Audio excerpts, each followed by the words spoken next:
Broadcasting live from Humans Are the Real Monsters. This is Pop Culture Reference, your one-stop reference for all things pop culture. I'm one of your hosts, Garrett Strother. And I'm your other host, Seamus Connolly. And today we are going to be talking about a game that we have been threatening to cover on this show for many years, it seems like. It seems threatening to you because you just can't find a way to get through it somehow, but I've been ready to roll for I guess since I had a PS3 so many years ago. 10 years ago in 2013 when this game came out. Oh god. Oh Jesus. We are talking about, in honor of the new HBO series adaptation of it, Naughty Dog's The Last of Us. And before we get into that in our main segment, where Seamus and I are going to have some very interesting conversations about our differing levels of completion of different formats of this video game slash TV show slash story, we do have a little bit of news that we need to touch on, which is that Netflix, in lieu of their whole movie every week campaign that they've carried the last couple of years, released a Save the Dates campaign. So we're not getting a Netflix movie every week, but we are getting a lot of Netflix movies. And in addition to your murder mystery 2s with Adam Sandler and Jennifer Aniston and your Extraction 2s with Hemsworth, I went ahead and I pulled some stuff that we actually might be interested in seeing, and hopefully if you listen to this show, you might be interested in seeing some of these as well. Starting off here with We Have a Ghost, we've got Anthony Mackie, David Harbour, Jennifer Coolidge. We got that coming on February 24th. This one sounds like it could be a lot of fun to me. I'm a big David Harbour guy. Anthony Mackie will get me every time somehow, even though his roles sometimes are a little more subtle. I think this one's going to be interesting. I just love it every time he does something that's not Marvel, because I remember seeing him, over 10 years ago in The Adjustment Bureau and thinking, this guy is such a movie star. He's so charismatic. He's so good. I want to see him in everything. And then he did 10 Years of Marvel, where he's just kind of nothing. And I like him a lot, but I don't think it's really showing his full range or what he's capable of. So I'm glad to see this coming out. I love Christopher Landon, the director who did the Happy Death Day movies and Freaky, and this seems like a little bit more lighter fare for him, even though those are horror comedies. So I'm excited for this one. Yeah, you have a little more experience with Christopher Landon than I do, but the idea sounds fun. Pet Ghost, I'm into it. Is David Harbour the ghost? David Harbour is the ghost, based on the still image that I saw. Well, I love that. I'm very much into that. I will maybe check that one out. Netflix hasn't quite been getting me lately, but that sounds fun. Well, that's the thing that I feel like last year when we talked about a similar campaign here, there were a couple of things that really stuck out to us. Mainly Glass Onion, of course, which we were so hyped about regardless of where it was coming out, and Guillermo del Toro's Pinocchio. And those are movies that I would have been really excited about, Netflix or no, and I think this year it just doesn't have the same punch. There's nothing on here that I'm like, wow, that's a Netflix movie? I mean, like, maybe if I cared about Luther, I would be in for this Luther movie that they're doing. I mean, I've never watched any Luther either. They're doing a Luther, The Fallen Son movie that's coming out March 10th, and I would watch Luther. It's supposed to be really, really depressing, but I like Idris Elba. There's a million seasons of it going back 20 years. Oh my god, that's way longer than I thought that show went on for. I saw promos for it, I guess, for my entire life, now that I'm thinking about it. I guess that makes more sense now. No, it's only been going since 2010, so only 13 years. Oh my god, still. Yeah, that's something I would definitely watch after I get to the rest of Luther. I feel like Luther is something that was on Netflix way back. Like, that was one of the OG Netflix. Streaming. Yeah. You could order a Luther DVD in the mail. Probably.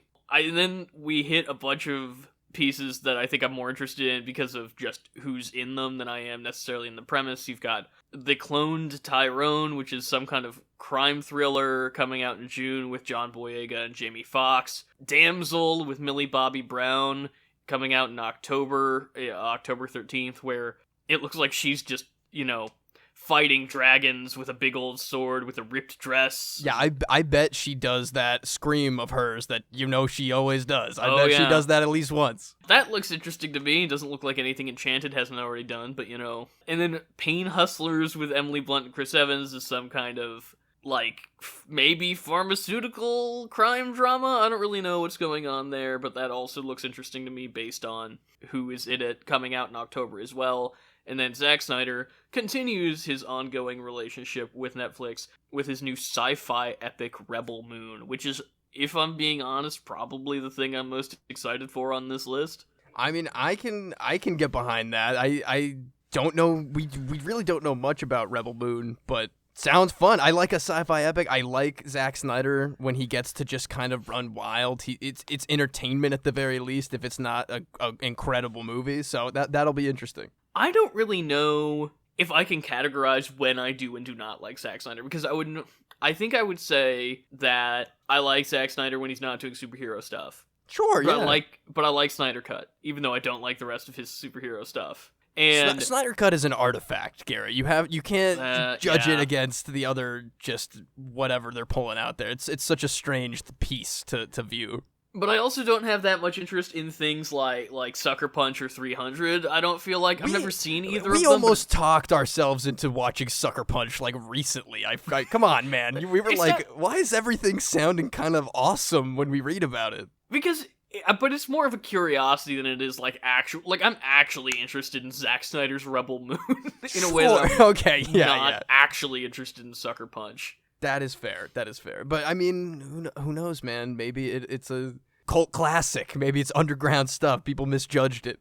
Sure, I'm not saying it's not that. I just don't, it doesn't hold the appeal for me right now. There are plenty of movies that I've been more than happy to be wrong about in the past on this podcast, in fact. Black Adam. What up? Black Adam. Somehow we are the last champions of Black Adam. I think us and Dwayne Johnson. I was gonna say The Rock isn't even a champion of Black Adam anymore. He's fired for sure. Well, I mean, we're not championing Black Adam for the same reasons that The Rock is, to be fair. That is true. Have The Rock and Zack Snyder ever worked together? Now that is a fascinating question. What would that even look like? That's two opposing magnet forces. Because that's the thing, The Rock is the most interesting to me when he is able to give himself over a little bit to a director. The most interesting work he's done recently was with Michael Bay in Pain and Gain, where he's not just doing The Rock. He's kind of, dare I say, acting a little bit. Maybe that's why I like him in that movie. I remember being kind of floored, and maybe he's just acting for the first time ever in something that I've seen him in, but... And so I feel like Snyder, I mean, it may seem crass to compare Snyder to Michael Bay, but I feel like Snyder might be able to get a similar thing out of Johnson. Well, when he shows up for his surprise leading role in Rebel Moon, we'll know for sure. Wouldn't that be incredible? God, I was about to say, imagine The Rock doing a Netflix movie like Red Notice didn't come out last year. Yeah, dude. Or 2 years ago, or maybe even 3 years ago. I don't remember when Red Notice came out, but nobody came does. Out. The Rock doesn't remember. The Rock stood on a green screen and quipped with Ryan Reynolds, and he said, "That'll be so good in Hobbs and Shaw too." And they went, "About that, God. Mr. Johnson." Oh no. Is that happening? Do we know? Anyway, okay, no, we can't Fast and the Furious rabbit hole. No, we will be stuck forever. We will be stuck forever. Officially stuck forever. Because, speaking of being stuck forever, that was the end of our news segment, so it's time to talk about The Last of Us. After all these years, let's finally do it, man.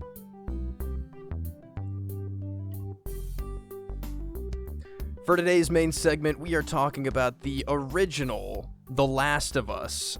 Well, technically, we're probably more talking about The Last of Us Remastered. I assume that's probably the version of this story that we both have the most experience playing with. I know that you have a little... Yeah, let's get it out of the way, Seamus. Let's just talk about it. I have been playing the first one probably...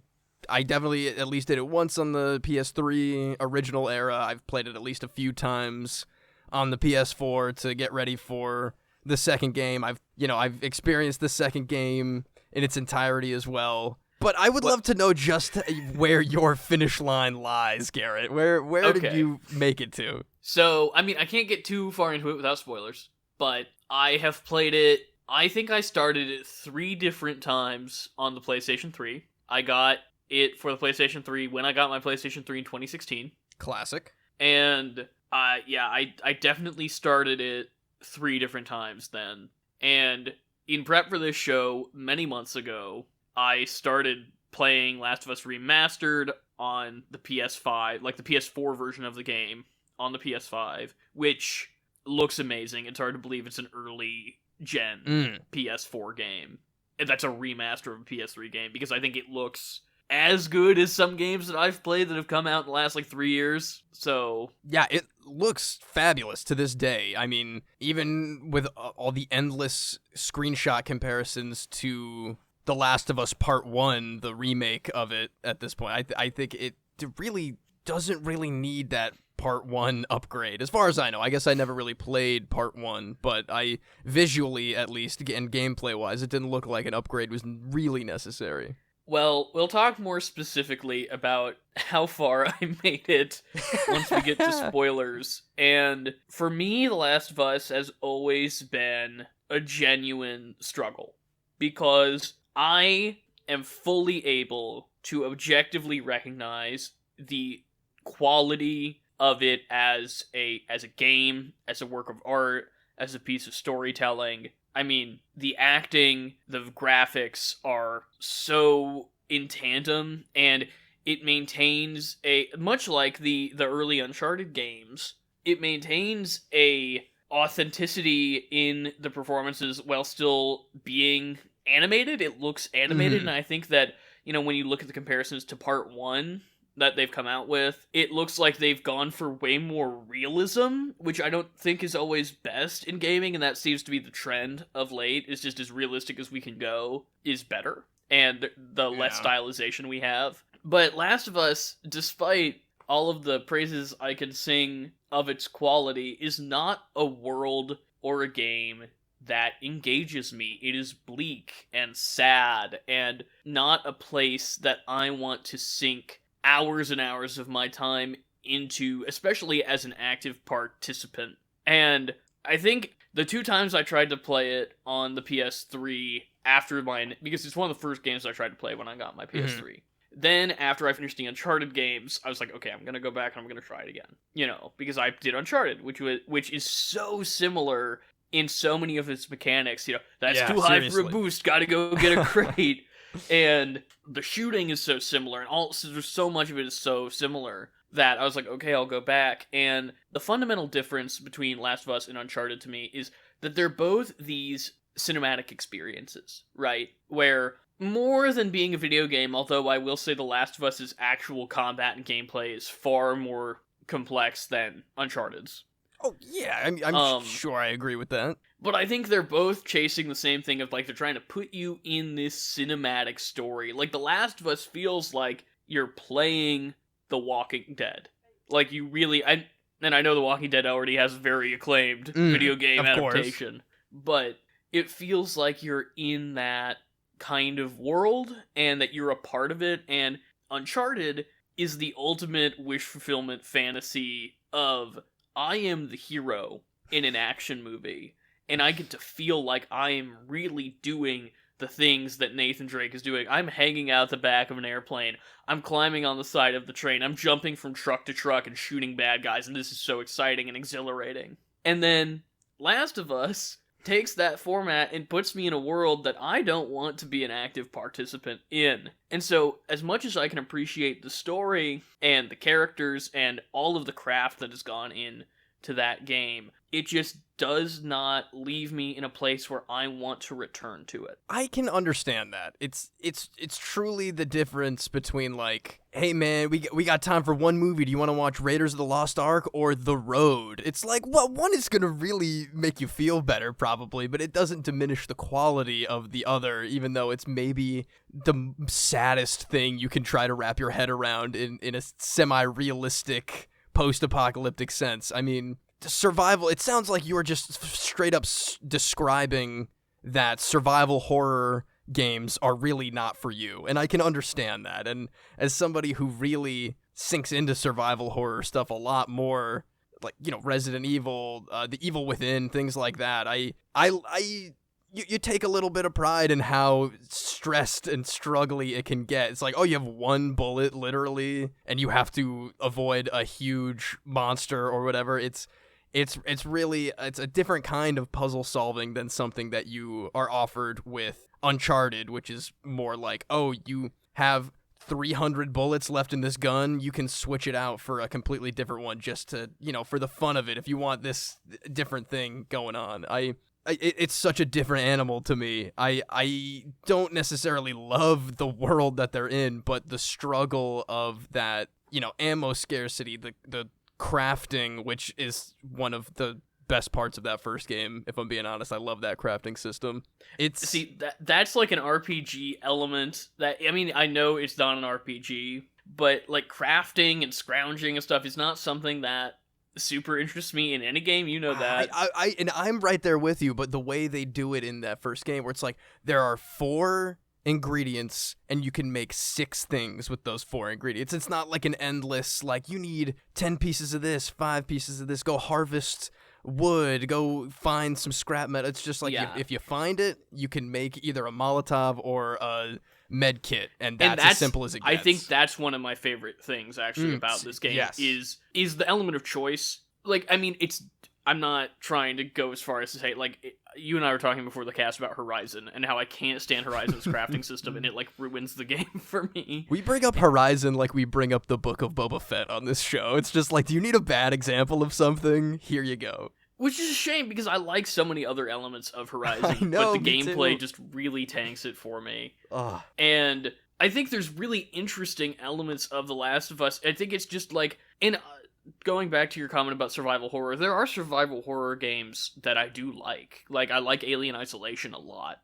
Man, I've always wanted to play that one. And I think the thing that is the real difference for me about whether or not something connects with me, a survival horror game connects with me, is how much I enjoy being in the world.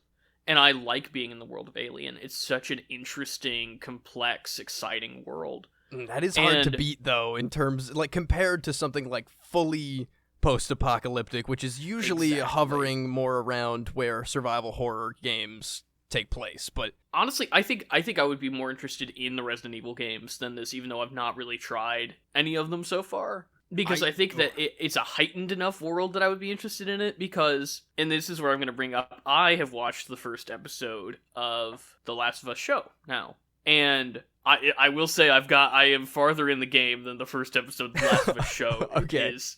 And I loved it. I thought it was amazing. And I love stories like that. I loved the first few seasons of The Walking Dead. I loved Children of Men, which are both, I think, active influences on the Last of Us game. And so it's like, in that format, in television, it's something I'm not an active participant in. I do find it a really compelling and interesting story that I'm excited to return to. But I think it's the act of playing, and it doesn't feel like playing. It feels like work. It feels like hardship. And I know that's something that you are a little bit more of a glutton for punishment about. I guess I really am. I didn't really think about it like that so much. But, like, when the tutorial level of that game has you, like, casually shooting somebody in the head who's like, the spores got me, man.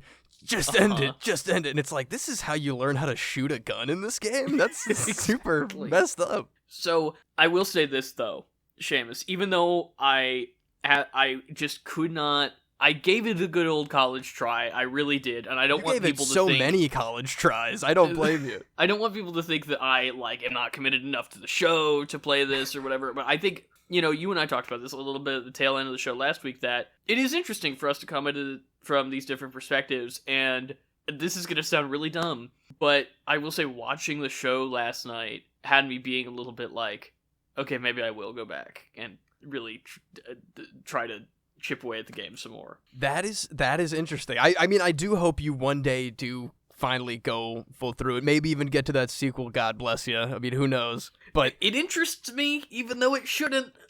The sequel, specifically?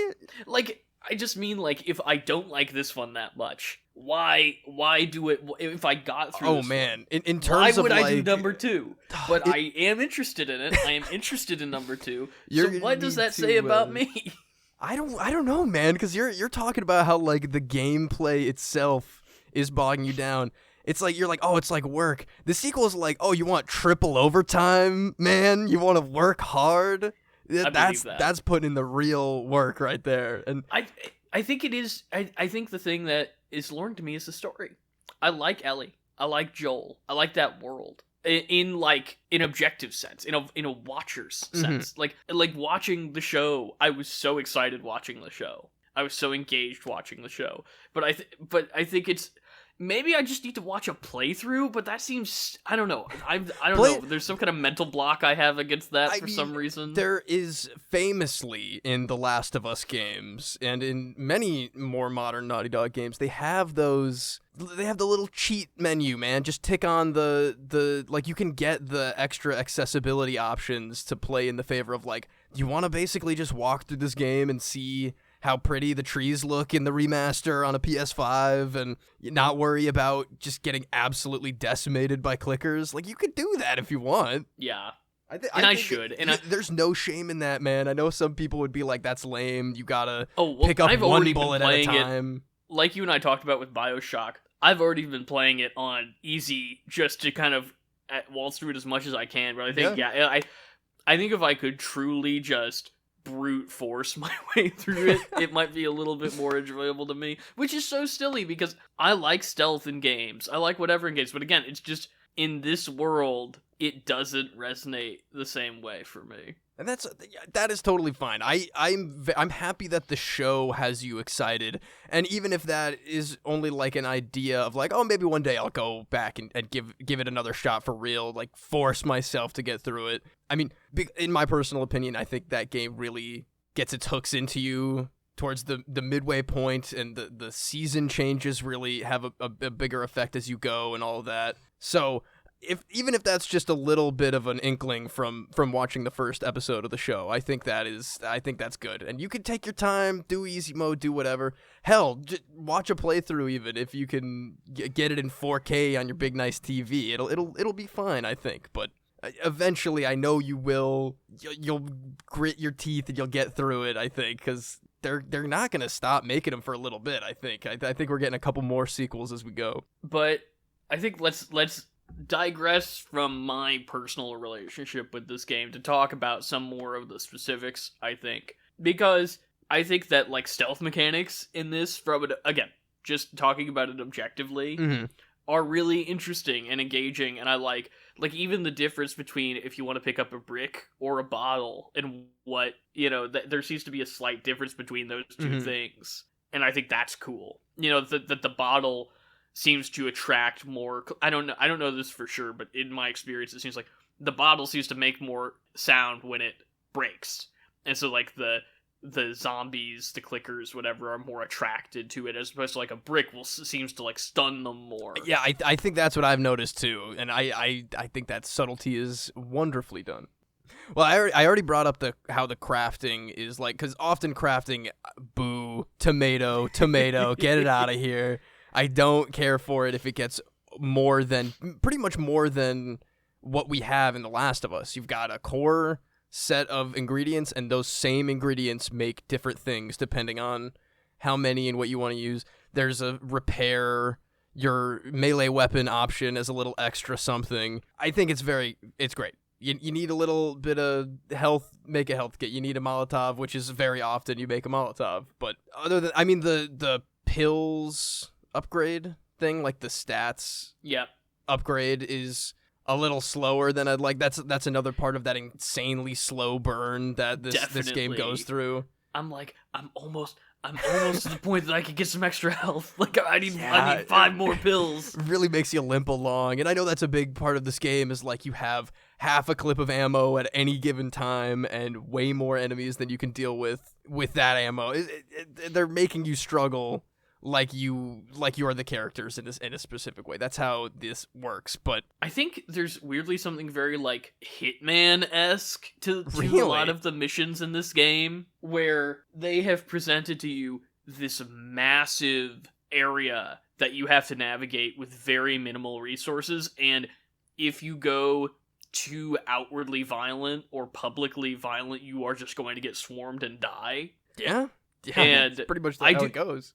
I do appreciate that element of strategy that is present in that's not present in something like the Uncharted games. Maybe a little bit more in Uncharted 4, which, I mean, I think that's just, it's such a natural point of comparison between the Uncharted games and Last of Us, because they are, not only because of the same developer, but because, as mentioned earlier, so many of their mechanics are so similar, despite them being set in entirely different worlds. So yeah, again, I objectively appreciate so many things about the design of this game, even if it just doesn't connect with me fully. Yeah, again, I think your enjoyment of the show makes me very happy. That to me proves that you don't necessarily need to be any kind of diehard fan at all, really, to get into it. And I'm excited to. I have not watched that first episode, but I'm very excited with your word of approval that this show might not be as bad as everyone was scared it might be. And I know those early reviews were incredible too, but now it's just kind of out there that this show is awesome, and I'm very excited to give it a shot. It's probably, I can't think of another video game adaptation that I think is, I mean, it's genuinely just good television. I cannot think of a video game that's the whole thing, the video game adaptation curse, right? Yeah, if you asked me 10 years ago, I would not have guessed that Sonic the Hedgehog and The Last of Us were going to be the two standing at the end of that tunnel that, like, actually kind of made it through. Well, but The Last of Us, that's the other thing, is that I was kind of alluding to this earlier when I was talking about how The Last of Us and Uncharted both are giving you the experience of playing in a cinematic world. Mm-hmm. In a cinematic... they are cinematic experiences. And I think Uncharted is almost unadaptable because once you take away the element of playing it, then what's the point of... like, because you don't feel that excitement anymore of being Nathan Drake.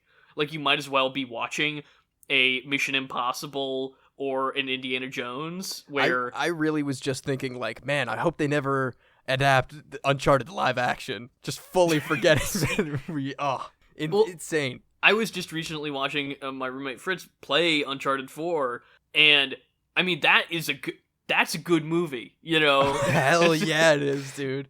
That's as good as a movie as any Uncharted game's ever gonna be, or as any Uncharted movie's ever gonna be, but The Last of Us, by removing the player element from it, I think allows you to focus more on the story and the world, which is The Last of Us' strengths, to me, at least. Those are the things that appeal to me about The Last of Us. And I mean, you're not wrong. The story, the world, it's entirely engaging all on its own, but I think there are some things that Naughty Dog did in this game and in the sequel where, like, the gameplay itself draws you into that struggle, kind of like how you were saying you didn't like that. And there's a few massive gameplay switches that happen throughout the first game that new perspective, it adds a lot to the story itself. It adds the world feels even more oppressive in certain spaces, in certain parts of whatever season of the year you might be in that first game. And I will be very curious to see how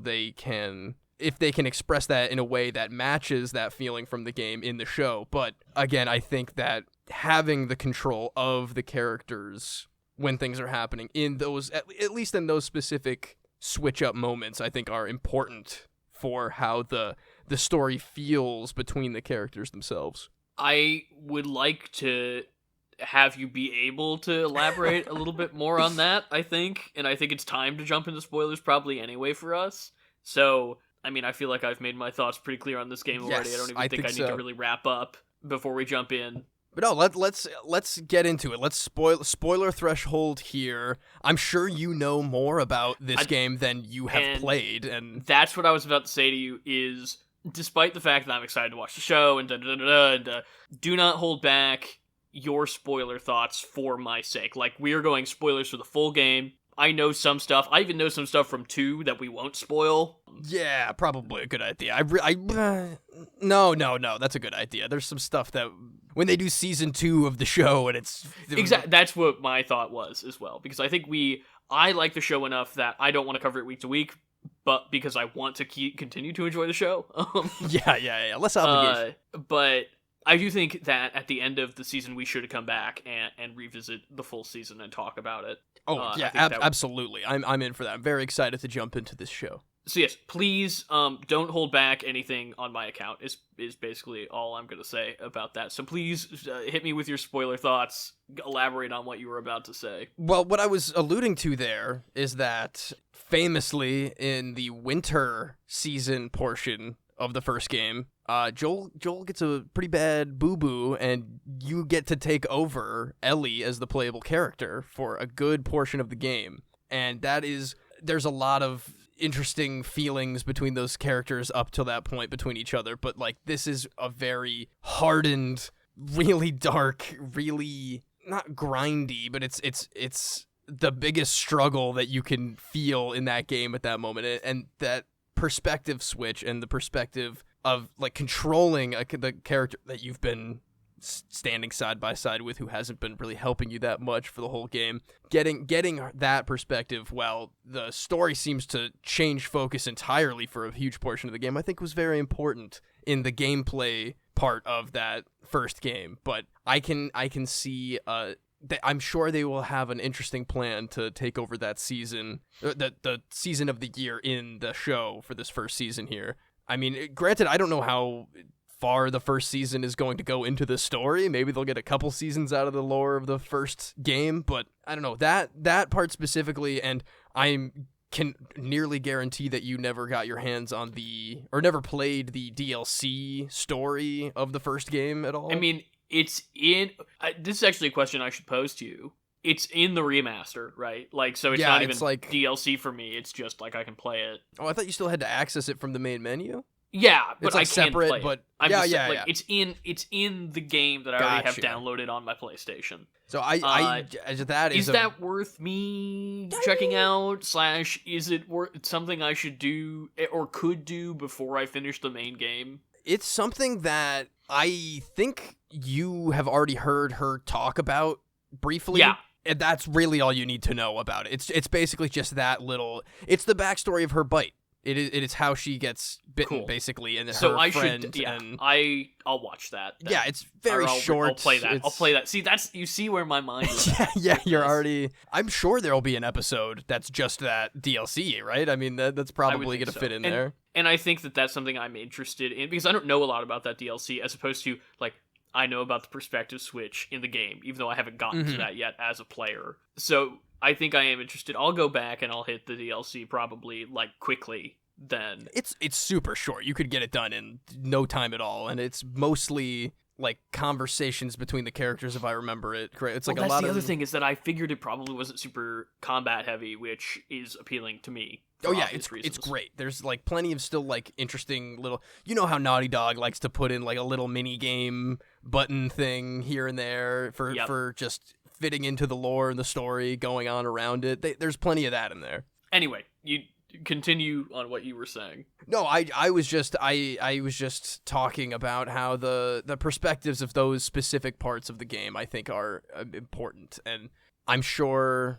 Well, I guess I really don't know much about the girl who's playing Ellie in the show, but you didn't get to her on Game of Thrones, and that's the only thing I know. I didn't know she was in Game of Thrones. She's great on Game of Thrones. She's hilarious, and yeah, we got lots of Game of Thrones people on this show. I mean, HBO. It's very interesting how much HBO likes to continue to use the same people and like kind of just fit them together in different ways. Was Pedro Pascal in Game of Thrones? Oh yeah, very I definitely famously. Did not. That was the first time I ever saw Pedro Pascal was in Game of Thrones. Most people, I think, probably. Oh, I mean, he's got like a one-off role in Buffy. I recently learned that he was in a show that I watched like half a season of on USA Network in like 2010. That I have no recollection of him being. You'd think you'd recognize him with that big shiny helmet he had on for the whole time. It's crazy. But he's a very popular character on Game of Thrones, and I won't get into either of their characters from Game of Thrones too much because I do think someday that you will go back and you will. I guarantee that I will. I guarantee that I will. I'm sure. Probably after The Last of Us at some point, but I'm sorry I keep bleeding into the show that I have not even watched yet. I keep veering away from the game that we're actually talking about here. I mean... Well, why don't I talk about the fact please. that... So, I have watched Sarah die so many times. Oh. And every time every time I'm in that like first opening sequence and it feels so exciting and different from so many I mean, sure, there are plenty of zombie video games, but I don't think any of them are presented as well as that first opening outbreak sequence in Texas in the opening of this game. Phenomenal intro. It is so incredibly memorable and frantic and exciting, and I love it so much. And there's so much momentum, and there's such an emotional gut punch of her dying and having to watch Joel watch her die. And then when we get into, I feel like everything gets so slow. Like, I don't think it's really I don't think it's fair to the rest of the game in a way, how kinetic and how fast-paced that opening is, to then slam on the brakes when you get to the timeline that most of the actual story occurs during. Yeah, it almost feels like that intro could have been, like, fit into the start of, like, what's that stupid game called? Days Gone. You ever played Days Gone, where it's just like hordes of zombies, fire on the cars in the streets, the town's destroyed. But I know what you mean, that it slows right down when you hit old Joel territory, and he's just like a sad, broken, beaten down smuggler of a man. And that's the other thing, is that I still think that tonally that opening lines up so well with what's happening for the rest of the game, because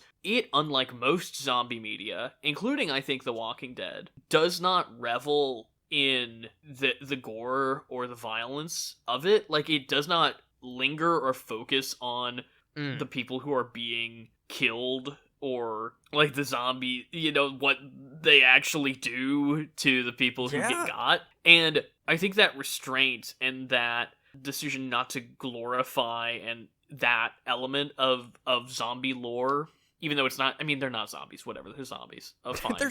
They're zombies, Garrett, come on.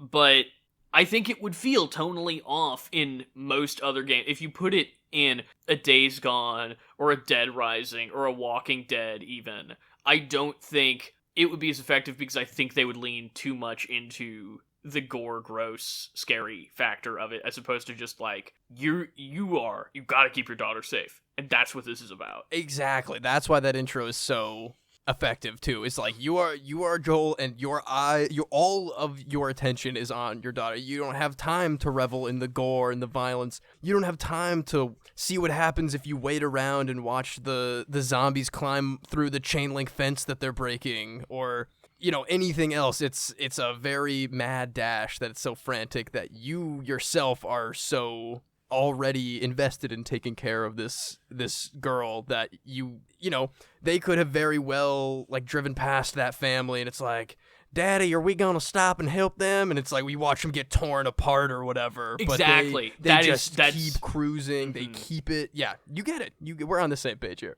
Exactly. Like, yeah, I think you and I both appreciate it's weird to call that sequence subtle, but the subtleties of that opening. Yeah. Considering the fact that it is, at least of what I'm aware of, the most bombastic portion of that game. And it's up there. It's up there. I think that there are moments like that that make me that really sell me on playing The Last of Us. And the other one I want to bring up, that is the only one I've actually played, even though I'm aware that there are more, is the sequence where you get ensnared and strung up and hung upside down. Yeah, dude. And you have to keep the zombies off of Ellie while she frees you. That is another moment where I'm like, where is this in the rest of the game? Like, why do I have to wait 3 hours of gameplay between sequences that feel so exciting and new and fresh, and not just like the same stealth stuff over and over and over again? Yeah, it's very front-loaded with a lot of that bleak stealth stuff. And I mean, that's not to say that it's not a through line of the entire game, but I think there could have been a few more upside down fridge rope trap moments as well. I think that could have been a lot more important in the flow and the feel of it, but they wanted you to be sad from start to finish, Garrett. You can't get distracted by fun. You need to be sad. Exactly, and I appreciate that from a storytelling perspective, but I don't appreciate it from a gameplay perspective. And I think that is right back where the show is slotted in. You want to be given an insane story because the story again is immaculate. I think it's incredibly well done. If the season finale of this first, I'm sure you know how this game ends, right? I mean, yeah, I want to watch assault rifle hospital massacre Pedro Pascal save his pseudo adopted daughter. I think that is gonna be the craziest thing ever to see. Yeah, I'm very curious about where they'll choose to end the season, because if I were them, I don't think I would try to fit the full game into the first season, especially. And I don't want to spoil too much about the show because I know you're going to watch it, because they marinate a lot longer in moments than the game does in the show so far. And that they really, because they don't have the platforming sections and the sneaking sections. Right, yeah. You know, you got to go find a plank of wood to walk across this easily jumpable gap.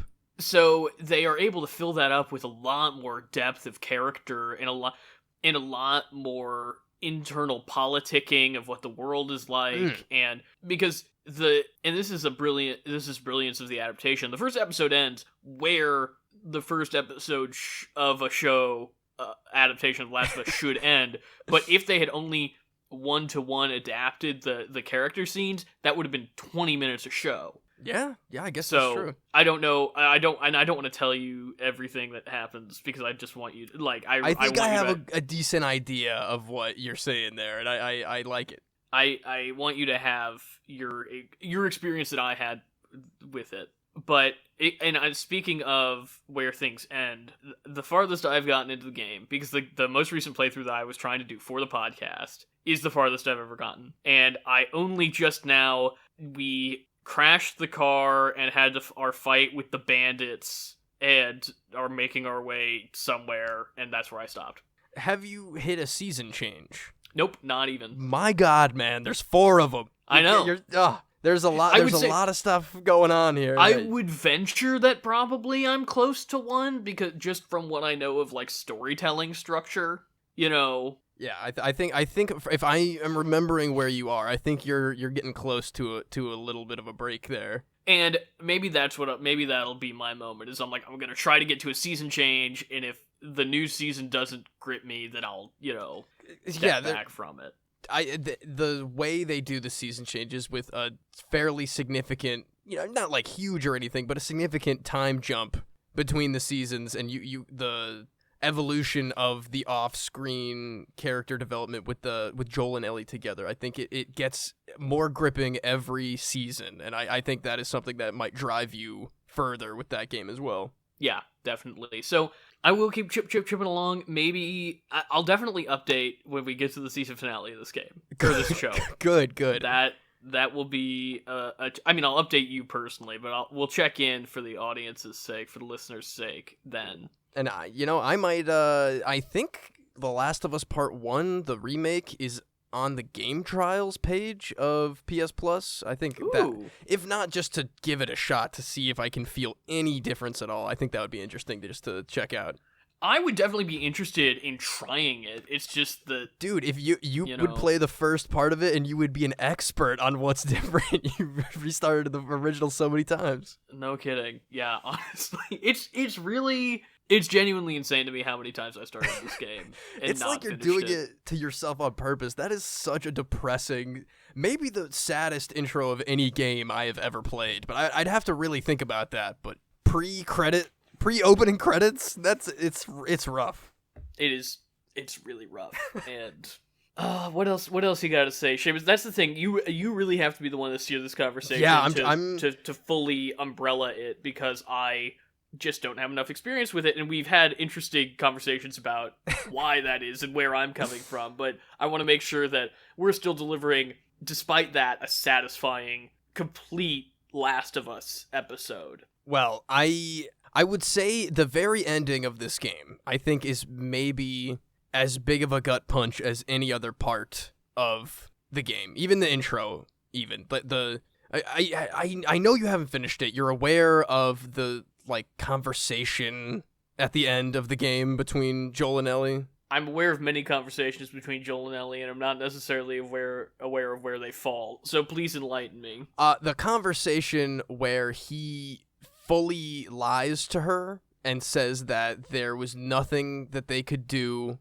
to find a cure, and that they just let them go. As opposed to the I mentioned before, the hospital massacre that he just absolutely, he grabs the first gun in the entire game with more than 3 bullets in it, and he just lets them rip. It is maybe the best part of this game that you cannot choose whether or not, like, you do not get a decision on what Joel does at the end of this game. What Joel does is he makes the choice after the relationship he has made with this girl, and he takes it to him. The Fireflies are irreparably damaged after what he does to them in that hospital, and I think it is flawless. Like any other game would have given you, you get the good ending or the bad ending, and you either get to choose, or depending on the choices you made along the game, it chooses for you. This is just, again, entirely bleak in terms of the story of this first game. It is a full sacrifice of potentially humanity to a man that can't let go of this girl that he has fallen absolutely in love with, and I think it's fantastic. You know, I don't want to say too much about the second game to you about the ending there, because I think we're a little too early for you on that, but I also don't really have a concept of what's the ending of the, like, I know some stuff that happens, I think, fairly early in the second game. Oh yeah, the structure of the second game is gonna have you, I think, just a little more gripped. I was talking about the structure of seasons, and the season changes, and it's very one after another kind of linear narrative there. But the second game, you're gonna be in the Pulp Fiction verse. You're jumping all over the place over there. It's fascinating. I think you're gonna like it a lot. I really like, and you were just alluding to this, the idea that Joel is such an inherently flawed character that technically grows as a person. I mean, yeah, post opening credits, he's just like, 25 years later or whatever of Sad Dad Simulator. He's just not having it out there. But the fact that in such an irreparably broken world, they let you stay an irreparably broken man. Like, you don't even get and I don't want to get into spoilers for the Walking Dead Telltale game because that's an amazing game. Oh, so good. But, like, you don't get the same kind of hero moments out of Joel that you do in most games of Last of Us ilk. Sure. Does that make sense? Yeah, I think I know exactly what you're talking about here. And that's why I think through the entire struggle of the game itself and the story that the characters are struggling with in game, that might have been, I feel like I remember talking to a lot of people who were dissatisfied with that last moment there, or that last choice of that character. But I thought it was beautifully done, and just as, like I said, just as dark and as much of a gut punch as any other dark gut punch in this game. Well, I'm excited to keep going. I am, even though I... Don't lie to me, Garrett. Hate it. Even... Oh my god, I know, dude. Try the DLC. You might get a little more of an itch to get back to the main stuff. And it is truly the ultimate struggle between gameplay and story for me. It is. And that is a shame. It's a shame that it is true. It's not like I disagree with you, really. You have to trudge through the garbage just like those characters have to in a lot of ways. And again, I don't want to say too much about the second game, but it's double time. You gotta commit. You can't give up on a game just because you hate it, Garrett. Just because it's not fun. You have to commit. I mean, it is the most acclaimed video game of all time. Yeah, maybe it's getting up there with Skyrim in terms of like how many generations and how many different consoles can we put this onto, and yeah, it's worth it. Is all I'll say. And I know you know that it's worth it, and I know that you enjoy the aspects that are enjoyable. But I want to know your fuller thoughts, and that'll also be interesting because I doubt you'll probably wrap the game up before the show is over. So I want to catch up to the show with you, and maybe there's less in this first season than we're thinking is going to be based on on where we're ending up in the game here. Well, yeah, I have no idea what the pace of this will be for me. I'll definitely play the DLC before the end before the end of this season. Oh yeah. That'll be that in and of it. It's like a little short film. You can just enjoy it on its own, pretty much. If you know who Ellie is and you know her situation, you're gonna get something out of it. Yeah, so that will be fun, or maybe not. Who knows? Well, it'll be. I don't want to spoil anything. It's gonna be kind of sad, but it'll be fun. But that's the thing. Sad and fun don't have to be mutually exclusive. That's something I would like this game to know. Yeah, okay, yeah, that's fair. But then again, name me a sad, fun video game right now. Name me one. I'm putting you on the Seamus, spot. you know I haven't played enough video games to do that. Oh yeah, I guess that's true. You're stuck on Mahjong over there. It's Slay the Spire. Hey, I love fun Slay the video Spire. game. I love Slay the Spire. It's sad because you get to the very end and then you die and then you have to restart. No, I can't. I cannot get into Slay the Spire talk right now. I was about to really go in. Okay, I think that wraps us up for our talk about The Last of Us. Although it doesn't really. It's going to be an ongoing conversation over the course of this podcast, I think. I think so too. This is the first of many Last of Us episodes that we will touch on. If we ever don't have a Warner warning some week, I'll slam it on you and say, how far in The Last of Us have you gotten? And That's actually a great idea, Seamus. Like, just spring on me. Last of Us Watch 2023. Yeah. You can come up with a better name, but you're too kind, Garrett. You're too kind. Let's move on though to our pop culture reference. Let's do it.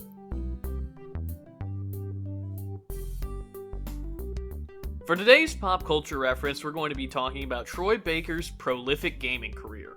Troy Baker, The Last of Us' Joel, is a prolific video game actor whose career spans across several of gaming's most iconic franchises. He's also known for his roles as Booker DeWitt in BioShock Infinite, Sam Drake in Uncharted 4, Delson Rowe in infamous Second Son, Higgs in Death Stranding, and Kanji in Persona 4, among many, many others. Baker's VO career has left a significant impact on the global video game industry. He currently holds the record for most BAFTA nominations for voice acting, with 5 nominations between 2013 and 2021. He is set to appear in the Last of Us HBO series, which just premiered, as James later in the season. Who I actually don't know if you got to that part in the game, but I'm certain I didn't. I think I'm remembering who James is, and James is he's not a kind man. That's what I'll say about that. Is Joel a kind man? I think not. I mean, does Joel cannibalize human beings? Who knows? Probably not, I would say. So he's coming in as the stuff that we thought we were getting in Quiet Place Part 2 that we didn't end up getting in Quiet Place Part 2. Exactly. But yeah, I love Troy Baker. He is incredible in his range in voice. If those few that we said before weren't enough, he's also he's in every anime English dub ever made. He's got so many more. He's in the Borderlands games, and he's in Final Fantasy. He's in the Batman Arkham game. Lego Batman up in here. He's just the most, definitely one of the most well-known American English voice actors out there. And he actually appeared in the second Last of Us game with the most prolific female English voice actor, Laura Bailey, and that was a big casting move. I remember when that was coming out. That was huge news. Not to mention that I think he and Nolan North have a hilarious career intertwinement because they've played brothers in so many different properties in Uncharted most famously, but also they're Magni and Modi in God of War. We talked about that in our episode, yeah. And they've got that YouTube channel together. They have a YouTube channel together? I don't really know anything about it other than the fact that they have a YouTube channel together. That's fascinating. They're just doing Let's Plays of their own games. I think would they watch actually straight up are. That's so much fun. I love that. This isn't a pop culture reference about Nolan North and Troy Baker's video game channel. This is about how Troy Baker's been in every game ever made. Everything ever. You can. At this point, I need very little to recognize his voice in pretty much anything. So he's everywhere. I truly think he's an incredible talent. And I will never stop talking about Death Stranding and his recent announcement. When that game was announced, it was also announced that he's coming back for it. So I'm so pumped. But we can't overlook his most important contribution to gaming, which is probably one of the most iconic video game characters of all time, as far as I'm concerned. Agent Jones from Fortnite. Oh my god, I was like, who am I forgetting? What is the most iconic? We already talked about them all. You little bastard. I didn't know. Wait, what is his name in Fortnite? Agent Jones, like Jonesy from like the Fortnite guy. He is the Fortnite guy. I didn't even know they talked. Oh, I guess there's a story mode and stuff. Right. Well, there's not only is there a story mode, but there's I can't believe I'm gonna say this on air. Out yourself, Garrett. In Fortnite, there are quests that you can do where you get, like, the characters, like, talk to you over, like, your earpiece and, like, send you to do different stuff across the map. And you earn XP by doing I hate myself right now. I really hate myself right now. But, you are revealing. You're like, I just can't play The Last of Us, the most acclaimed video game of all time, but here's all this deep lore about Fortnite. It's not deep lore about Fortnite. It's very surface level lore about Fortnite. Hey, if I was surface level, I would know about it. Somebody who's played Fortnite twice. Brie Larson's there sometimes, Like actual Brie Larson? Well, like that's half the reason I'm playing it, to be honest. Okay, all right. Because she's one of the characters. Joel McHale is there, Joel McHale. Yeah. Bizarre, Garrett. Absolutely bizarre. Yeah, it's not something I like to talk about. Well, hey, if Troy Baker's there, it must mean they're doing something right. So I'll give it to you. Oh, he's the bad guy in Spider-Man Miles Morales. Oh yeah. You were mentioning that before. That's pretty right. He plays a great bad guy. He's a wonderful bad guy. I think they should do a video game where he plays every character. What is the reference I'm trying to come up with that I can only think of the fake reference? Tom Hanks in the Polar Express. Yeah, there you go. Sure. Like, I just think that'd be really... I think he's got the range to do it, though, which some people have maybe leveled the accusation that Tom Hanks is not, which I would never say. Never. Tom Hanks may or may not be part of the Illuminati, so you just cool it there. Santa Claus, little boy, ghost hobo. Ghost homeless man. Harmonizing with it, singing Hot Chocolate, just going crazy. I didn't mention the conductor, the character he's does he maybe not play the dad of the boy, the main character? No, he does play the dad of the boy. Yeah. Okay, that's what I got. And all right, this is insane here. By the way, we are so off the Troy Baker rails. But are we really though? I think we're still there in spirit. If I could think of any iconic line from any of these roles that I'm looking at right now, I would try to make a joke. But he either just plays like white guy badass or like evil crazy man. He's Hulk in the Avengers game? With the new one? Yeah. That's crazy. No kidding. That's crazy. Just got its last update, I guess. It's getting its last update. Yeah. R.I.P. Troy Baker. He'll never work in this town again. Oh, okay. So we brought it back, I guess. Yeah, that'll be a bizarre edit. I promise you that. But that Troy Baker reference really started to get off the rails a little bit there. But what do you say we round it up, we get to the end of this thing, and we save the rec center, Garrett? Let's do it, partner. Yeehaw.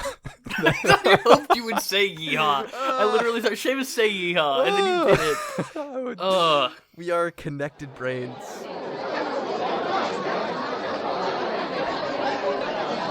Save the rec center!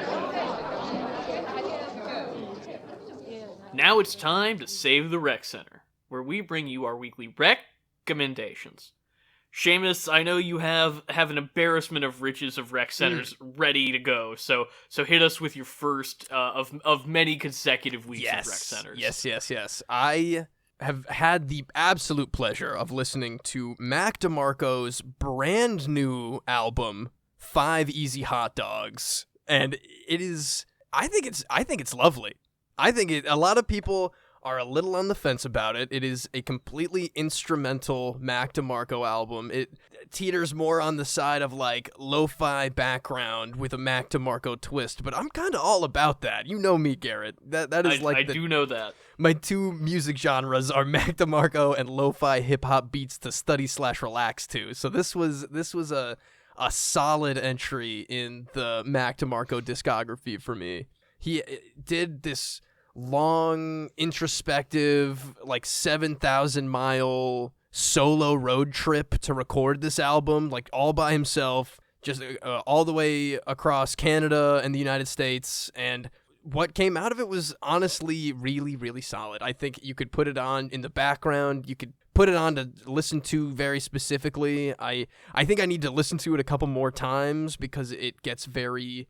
You get in the groove of it and you almost lose where one song stops and another begins, but they're all really, really satisfying to listen to. Heavy on the synth keyboard, of course. And I don't know. I think anybody can get into this. And Mac DeMarco maybe isn't for everybody, but it's just a very pleasant, calming, interesting form that he's taking on right now compared to some of the more frantic, weird, lyrical stuff that he's known for. So I highly recommend you check it out. 5 Easy Hot Dogs. Gotta love that album name. It is something else.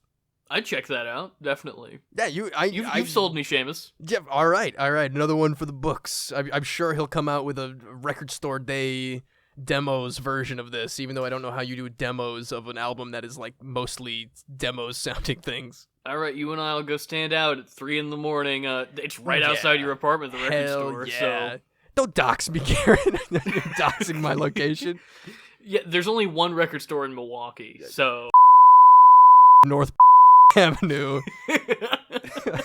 Fully bleep that out. But anyway, before I dox myself again, what do you got for the Rec Center this week? Well, if anybody knows anything about me, it's that I love pining period romance films, which is absolutely true. Not something I talk about very often on this show because there's not really a reason to, but I just watch like one of the greats, and I'd never actually seen it, which is The Age of Innocence by Martin Scorsese with Daniel Day-Lewis, Michelle Pfeiffer, and Winona Ryder. It is absolutely excellent. It's because there are so many things that period pining romances should be. They should be in high society or at least mid society, but during a period where being in mid society still meant that you were like, you know, way better off than any of the peasants around you, and that you should be caught in the rules of that society so that even though by today's standards there should be no problem for you to be together, there's so many obstacles in your path. There should be love that is unspoken for probably the first half of the story length, and it should be incredibly long and a little bit boring. And Scorsese, he checks almost all of those boxes, except he just can't make something boring. He tries his best, but every single dialogue scene, all of these awful hoity-toity high society people eating all of their fancy meals in 1890s New York and smoking their big cigars, and he just makes it all so riveting and interesting. And Daniel Day-Lewis, obviously outstanding, super young Winona Ryder, though probably not as young as she looks, because she looked young forever. She looked like a child for 20 years. And Michelle Pfeiffer. All three of the leads are wonderful. I think Scorsese, often in mainstream perception, gets pigeonholed as like a gangster movie guy or a crime movie guy. And genuinely, my most favorite of his films are when he completely bucks anything related to that. I like Goodfellas, The Casino, and Wolf of Wall Street and all that stuff. But I mean, the Scorsese movies that really resonate with me are films like Age of Innocence and The Aviator and Silence, where he gets to go a little bit more esoteric, a little bit more obscure. There's almost never violence in films like that. So it's on Hulu right now. I think it's leaving soon, which is part of the reason I decided to watch it. But I've been meaning to watch it for many years, and I enjoyed it. I loved it so much. Yeah, you sold me on that. That sounds fabulous. Just I am also a fan of that like high society drama. spilling the tea wherever you can. I'm a big fan of that. And like you said, Scorsese, New York. You said 1890s? Is that what you said? 1890s New York, yeah. That sounds like my cup of tea right there. So I think I might try to catch that before it leaves. Yeah, please do. It's one, honestly, I think it might be my favorite film of his I've ever seen. Yeah. Wow, that's pretty big. I mean, because like you said, I'm a big fan of his, over the top crime, organized crime stuff too. But that is a big thing to say about Scorsese. So I that's an extra point in the direction. It also has Saul Bass opening titles, which is always a treat. Oh yeah.